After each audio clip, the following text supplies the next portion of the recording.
Good morning. Good morning. So the first thing I'm going to do is take my phone out and put it on a silent mode. I hope you guys are getting some hint of that. Thank you. So I'm going to speak very briefly because we are expecting the minister any time, and my colleagues Chetan and Shiva are going to receive him. But I want to talk about three things and leave three thoughts with you at the end. First of all, public policy in India is like a compass on a long journey. It doesn't always give you the full map, but it points you in the right direction. The road may twist and turn, the terrain may be uncertain, but with the right compass, we can navigate change and shape the future. And in many ways, this is also the story of PAFI. I'm getting some competition here, so ask them to shut up. So we are now 18 years old, which is like a special feeling. 18 years ago, some of us, and some of them are in the audience, PAFI was like a baby, born with conviction, full of energy, but often misunderstood. Few people were sure what this profession of public affairs is. Some even looked at it with suspicion, but we believed in its purpose. We knew it was never about power. It was always about purpose, and that's what we are all about as PAFI. And today, this year, we've turned 18. Turning 18 is a milestone. It brings pride, independence, conviction, but also greater responsibility. All of you turned 18 at some stage. So that's exactly where PAFI stands today, and that's exactly where the profession of public affairs, advocacy, corporate affairs stands today. Today we are recognized as a profession, and that's what PAFI has been able to showcase. From a handful of believers, many of whom are in the audience today, some of them met us when we were 5, 6 of us meeting in the basement of India Habitat Center. We still meet there, by the way. But meeting in borrowed conference rooms to become a respected institution anchored in trust, transparency, and integrity. It has been a remarkable journey, friends, for PAFI. And as one of the co-founders, I'm humbled to see how PAFI has matured into an institution that not only shapes policies through dialogues, but also contributes to the nation building. The forum is our annual festival of ideas. And that brings us to the moment of the forum this year, the 12th one. This forum has grown into much more than an annual event. It is our festival of ideas, as I said, a place where government, business, civil society, academia, and media comes together to listen, learn, and connect. This year's theme, India and the World, Collaboration, Connectivity, and Competitiveness, could not be more timely. The world outside is unsettled. Tariff disputes, supply chain disruptions, geopolitical tensions, and rapid technological changes. Yet, amid all this turbulence, India stands out as a beacon of stability and growth.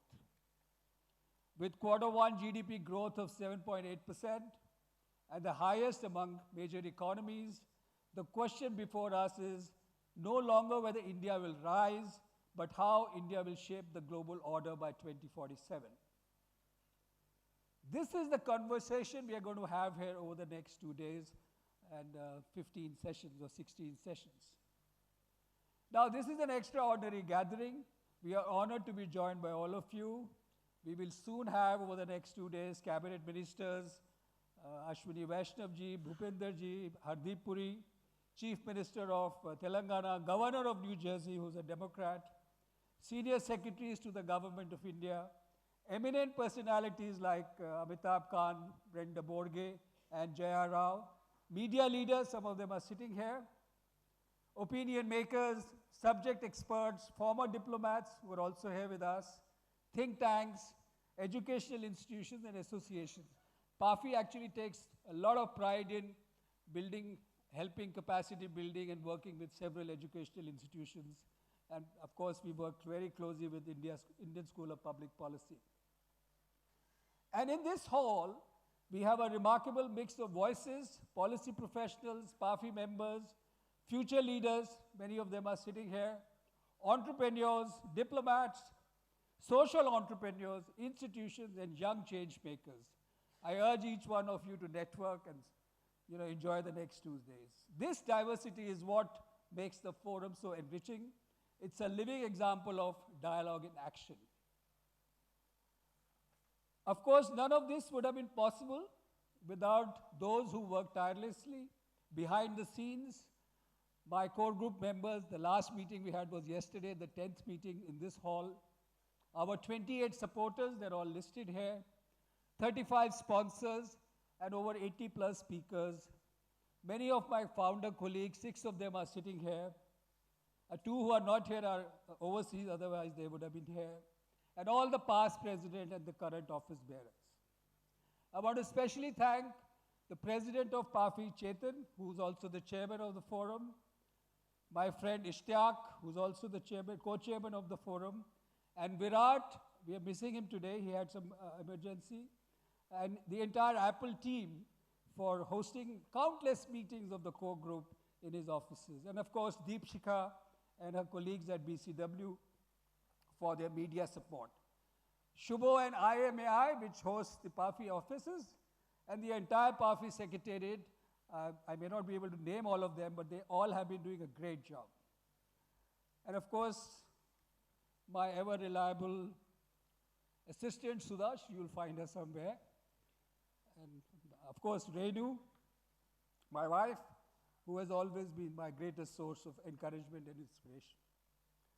It's truly the collective effort of so many hands and minds that has brought us here today. To each one of you, I offer my deepest gratitude. You are the reason this forum is possible. Thank you so much. I'm going to now turn to the book, which has been like a passion for the last 10 months. The idea came to me when about 10 months ago I was on a morning walk along the West Coast somewhere in the US. And of course, distances often gives you clarity. Looking at India from far, I felt strongly that story of our policy journey of PAFI needed to be shared. 6 months ago, I called my friend Rahul Sharma. I thought he might say, Ajay, let's think about it. Instead, without a moment's hesitation, he said, absolutely, let's do it. Thank you, Rahul. He's somewhere. There he is. Thank you, Rahul. And of course, one word of his gave me so much of encouragement. When we approached all the authors, and many of them are in the audience, they all readily agreed. Together with Juggernaut Books, the energy of my young colleague Jiva, you'll find him somewhere, we shaped the policy pivot, India's strategic shift. We are deeply honored with Shri N.K. Singh, who agreed to write the foreword, and his reflections on reform leadership, fiscal discipline, and cooperative federalism brings immense value.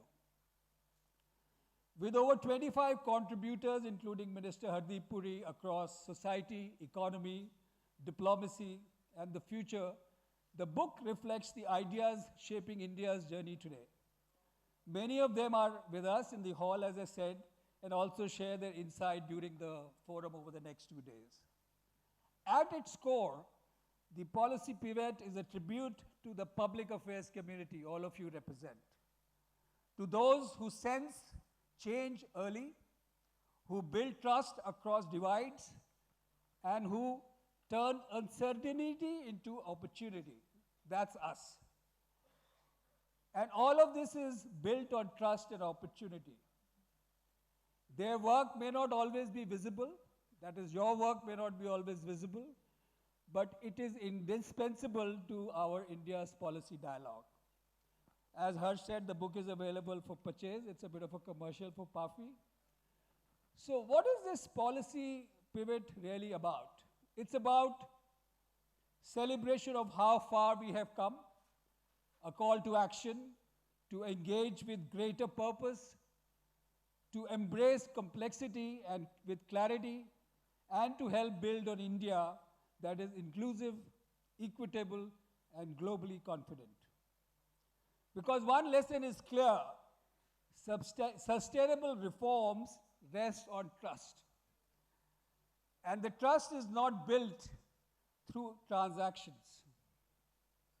It is earned daily through humility, predictability, transparency, and shared responsibility. So when we open the forum this time and launch this book, let us return to the thought I began with. Public policy is like a compass. It guides us through uncertainty towards a larger purpose. Because in the end, predictability is what we seek, and uncertainty is what we prepare for as a profession. That, my friends, is the essence of India's policy pivot. And this is the true spirit of public affairs, never about power, always about purpose. Thank you so much for your attention. You'll have to just probably wait for a minute or so, and I'm going to figure out if the Honorable Minister is here. Meanwhile, just ponder over what I said just now. Thank you so much.